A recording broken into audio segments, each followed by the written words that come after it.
Բարև ձեզ։ Գիտեք, որ դուք անկախ ձեր կամքից վարկի երաշխավոր եք դարձել Լիդիան Արմենիա ընկերության համար, որպեսզի այն շահագործի ամուսարի հանքը։ Այս թեման սերտորեն կապված է պետական պարտքի շուրջ քննարկումների հետ, որոնք վերջին օրերին ակտիվացել են ազգային ժողովում։ Նոր խորհրդարանի падգամավորները եւս չեն խուսափում թվերի հետ անել հնարքներ, դրանք մեծ կամ փոքր ներկայացնելու համար։ $25,000 ձեր ընտանիքը պարտք ունի։ Մինչև 60%-ը դա ընդհանրապես որևէ խնդիր չկա։ Փաստեպուստի այսօրվա թողարկմանը ներկայացնելու ենք, թե որքան է պետական պարտքը, որքան է այն աճել, ինչպես են քաղաքական գործիչները մանիպուլյացնում թվերը իրենց ուզած թեզերը հիմնավորելու համար, եւ ինչ կապ ունի ամուսարն այս ամենի հետ։ Խորհրդարանում քննարկման ժամանակ ընդդիմադիր ուժեղ Հայաստան խմբակցության падգամավոր Տիգրան Աբրահամյանը ամբիոնից հնչեցնում է պետական պարտքի մասին թվեր։ Աճել է պետական պարտքը, պարոն Ալեքսանյան, 2018 թվականին եղել է 6.9, թող 7 միլիարդ լինի։ Այսօր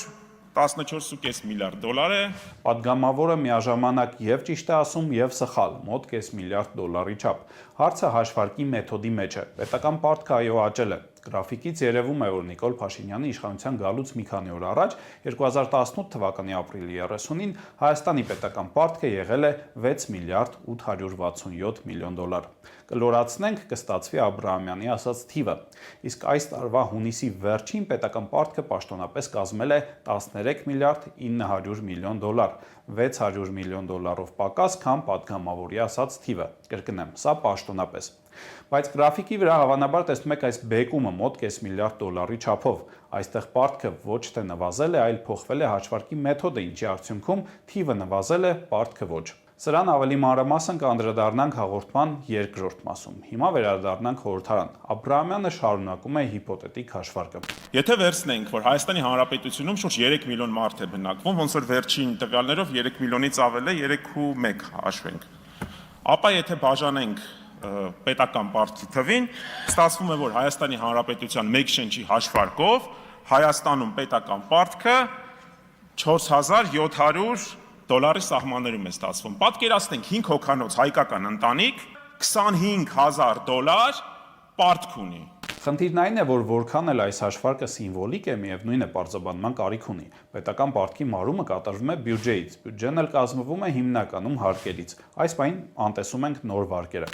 Այդ հարկերի ձևավորմանը մասնակցում են ոչ միայն սովորական աշխատող մարդիկ եւ նրանց 5 հոգանոց ընտանիքները, այլև խոշոր ընկերությունները իրենց շահութահարկերով եւ այլն։ Օրինակ 2026 թվականի բյուջեում կանխատեսվել է, որ եկամտահարկը, որ վճարում են աշխատողները, լինելու է բյուջեի բոլոր հարկային մուտքերի 26%-ը։ Այսինքն պետական պարտքը մեխանիկորեն բոլոր բնակիչների վրա բաժանելը սիմվոլիկ իմաստով գուցե ընդունելի է, բայց գործնականում երբեք այդպես չի լինելու։ Նույնքան սիմվոլիկ, բայց գործնականում անիմաստ է քաղաքացիական պայմանագիր խմբակցության падգամավոր Սերգեյ Բագրատյանի համեմատությունը։ Ամենակարևորը չեք ասում։ Այս պայն Հայաստանի բանկերում Հայաստանի քաղաքացիները ունեն 7 տրիլիոն ավանդ։ 7 տրիլիոն։ Երբևէ նման թիվ չի եղել, 7 տրիլիոնը մոտ 20 միլիարդ դոլար քաղաքացիների փողն է։ Դա նշանակում է մենք բարեկեցիկ հասարակություն ունենք։ Նախ թիվը սխալ է։ 2026 թվականի հունիսի 30-ի տվյալներով ռեզիդենտների, այսինքն հայաստանցիների ավանդների չափը 6 տրիլիոն 412 միլիարդ դրամ է, կամ մոտ 17.8 միլիարդ դոլար։ Սա մոտ 2.2 միլիարդ դոլարով պակաս է Բագրատյանի կլորացրած թվից։ Երկրորդը բանկային ոլորտում ավանդ են համարվում նաև հաշիվների ու քարտերի վրա եղած միջոցները, օրինակ ստացած, բայց դեռ չծախսած աշխատավարձերը։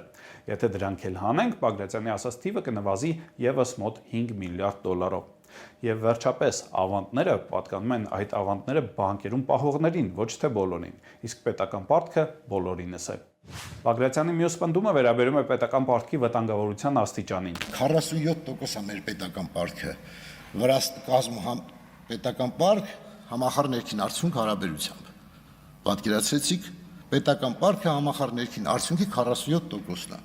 Իսկ մինչև 60%-ը դա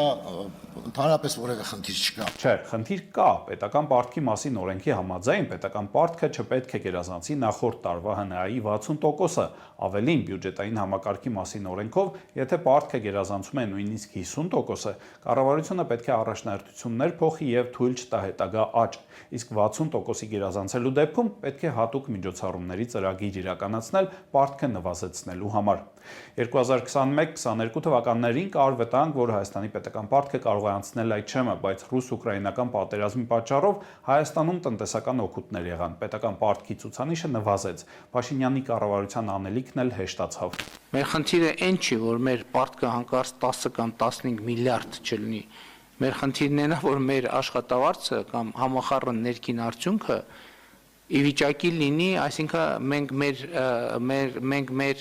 հնարավորությունների չափով իրականացնենք եւ ընդ որում մեր պարտքը ոչ թե